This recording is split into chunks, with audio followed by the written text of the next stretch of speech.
Hello everyone. Today we are going to learn the fifth portion, or else you can say the last portion of chapter number 6 from grade 10 science. And in this part, fifth video, you have to learn excretory system, or else you can say excretion system. So now we'll start. So in this video we will complete excretion in humans. So first of all, what is excretion? Here is a diagram, or else you can say label diagram of your excretion system. Your excretion system contains a pair of kidney, a pair of ureter, urinary bladder and urethra. Now, so what is excretion? A process of removal of harmful metabolic waste from the body of an organism. मतलब कि excretion का meaning क्या है कि आपकी body में से जितनी भी एक्स्ट्रा चीज़ें हैं जो मेटाबॉलिक वेस्ट है उसको बॉडी से बाहर निकालना, that means excretion. And this are the four things which is present in your excretion system. And the metabolic waste which is secreted, and that is urea, uric acid, CO2 and water. These are the waste which is secreted by your body. Here you can see in a diagram, these are the kidneys, the left kidney and right kidney. Red one is artery and blue one is vein. Then urinary bladder and then urethra, and this one is a ureter, this thin pipe, that one is a ureter, left ureter and right ureter. Then so this one is a excretion system. Now after learning excretion system, you have to learn what is nephron. So nephron is a main functional unit of your excretion system. Here is a label diagram of nephron. Now what is nephron we will learn by theory. So there are million of long called tubules called nephron in kidney. कि आपकी kidney के अंदर millions of number में एक लंबे लंबे tubules present होते हैं, and that tubules are known as nephrons. They are the functional unit of kidney. की ये जो नेफ्रॉन्स है वो आपकी किडनी के फंक्शनल यूनिट है. Now how it works. So your nephrons have one capsule or else one bag, and that is known as Bowman's capsule. This Bowman capsule have hollowed shape. Here I will mention a flow chart of the nephrons working. Bowman's capsule, which is one end and that is hollowed shape. Now that have bundle of blood capillaries, and that is known as glomerules. कि ये Bowman's capsule जो है उसके अंदर बहुत ही सारी blood capillaries होती है जिसको ग्लोमेरुल्स बोला जाता है. यहाँ पे आपको जो डॉट डॉट फॉर्म दिख रहा है, they are nothing else but a glomerules. Now the one end of the glomerules are attached to a renal artery. कि ये जो चीज़ है, और एल्स यू कैन से ग्लोमेरुल और बाउमेंस कैप्सूल, उसका एक एंड रीनल आर्टरी के साथ मिक्स होता है. अब रीनल आर्टरी के साथ मिक्स होने का मतलब क्या है कि आपकी बॉडी में से जितना भी ब्लड है जो प्यूरिफाई करना है, वो ब्लड रीनल आर्टरी से, मतलब यहाँ से क्या करेगा, इस कैप्सूल के अंदर एंटर करेगा, बाउमेंस कैप्सूल के अंदर. यहाँ से फिर वो प्रोसेसिंग होगी, एक्स्ट्रा वाटर वगैरह जो भी है, एक्स्ट्रा सॉल्ट मटेरियल, वाटर, जितना भी मिनरल्स, ये सारे एब्जॉर्ब होंगे, एंड एट दी एंड ये आपके कलेक्टिंग डग में क्या होगा, वापस से रीअब्जॉर्ब. आगे जितना भी रीअब्जॉर्ब हो गया, वहाँ से फिर जितना बचा कुचा है वो आपके कलेक्टिंग डक्ट में आएगा, और वहाँ से फिर आपके यूरेथ्रा में कलेक्ट होगा, और फिर वहाँ से इजेक्ट आउट हो जाएगा. Then so Bowman's capsule that have glomerules that are blood capillaries attached with renal arteries. From there they have a tubular structure, and at the end they are going to collecting duct. ये सारी चीज़ें मैं आपको एक video के साथ explain करूँगी, but ये अभी एक आप पूरा थियरी पोर्शन समझ लो एक बार. As blood flows through the glomerulus, water, salts and waste diffuse into the Bowman's capsule. This liquid then passes into the PCT and the loop of Henle, where water and important salts are absorbed back into the blood vessel.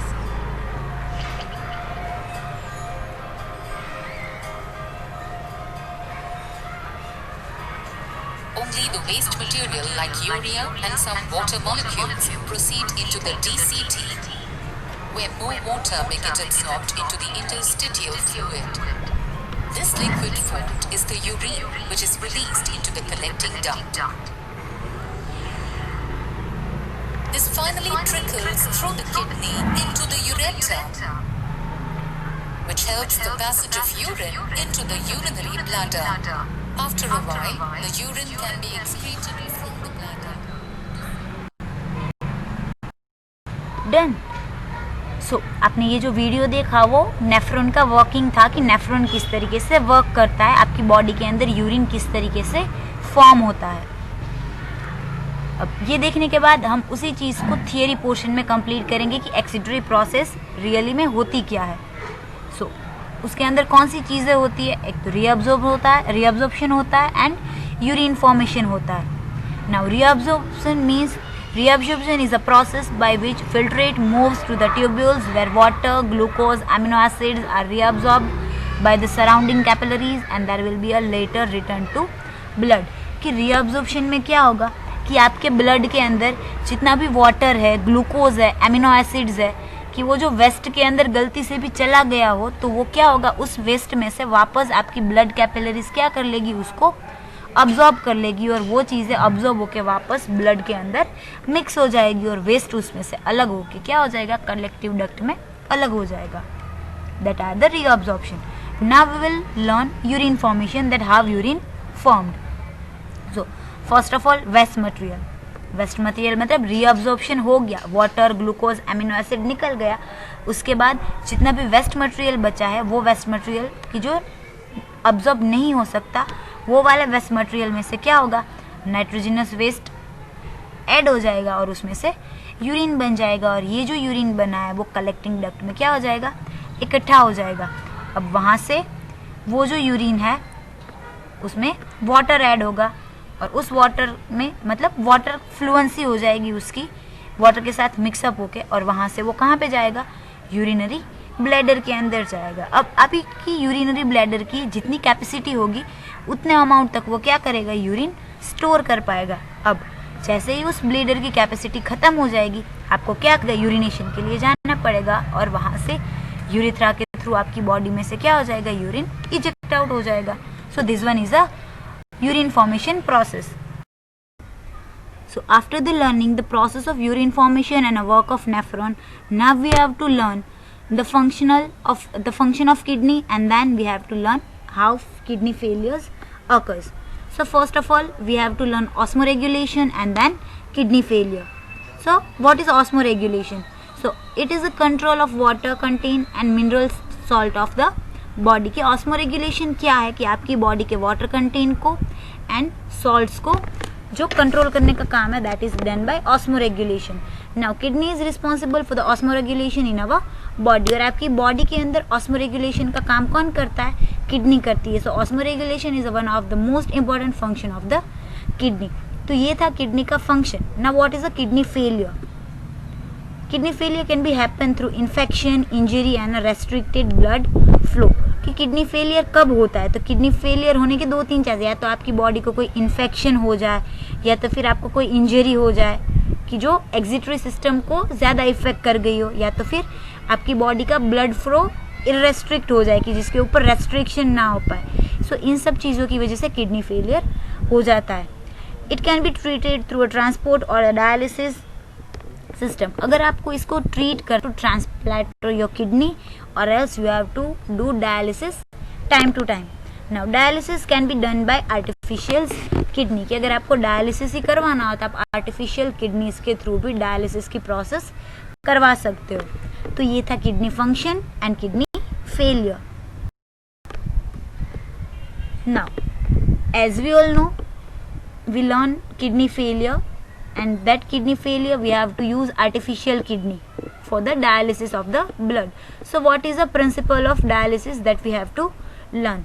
So dialysis होता है dialysis machine के through. That dialysis machine have a long cellulose tube. That cellulose tubes are coiled in a tank and connecting dialyzing solution. कि ये जो dialysis का machine है उनके अंदर सेल्यूलोज की लंबी ट्यूब्स होगी और उन ट्यूब्स के अंदर डायलाइजिंग सॉल्यूशन भरा हुआ है। अब उन सॉल्यूशन में से क्या होगा कि वो जो सॉल्यूशन है डायलिसिस का वो artery blood flow into a machine, की वहाँ से क्या हो जाएगा कि आपकी बॉडी में से जो भी ब्लड है जिसको आपको प्योरीफाई करना है वो ब्लड आर्टरी के थ्रू क्या होगा, उस मशीन के अंदर एंटर करेगा। अब वहाँ से cellulose tubes filter and absorbs the waste, कि वहाँ से क्या होगा, एक बार आपका ब्लड मशीन में एंटर कर गया तो वहाँ से वो जो सेल्यूलोज वाली ट्यूब्स थी जिनके अंदर डायलाइजिंग सॉल्यूशन भरा हुआ है, वो क्या करेगा, आपके ब्लड को फिल्टर करना स्टार्ट कर देगा और उसमें से वेस्ट को एब्जॉर्ब कर लेगा।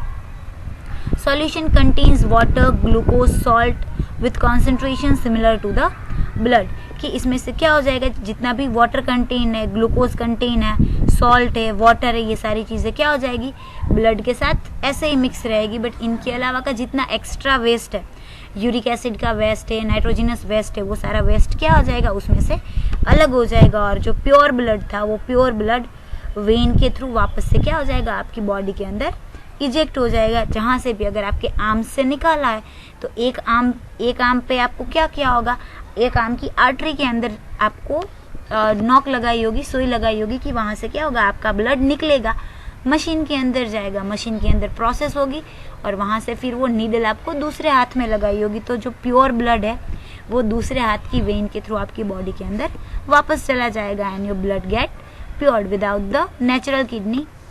This type of dialysis is known as artificial dialysis and it can be easily available in most of the hospitals. Now, after completing excretion in animal, now we have to complete excretion system in plant, that how plant excretion system works. Now we will talk about the excretion in plants, that how plant excrete. So plant waste are stored in a cellular vacuoles. As we all know that plant cell have a large amount of vacuoles present in them. So these vacuoles store the waste product of the plant.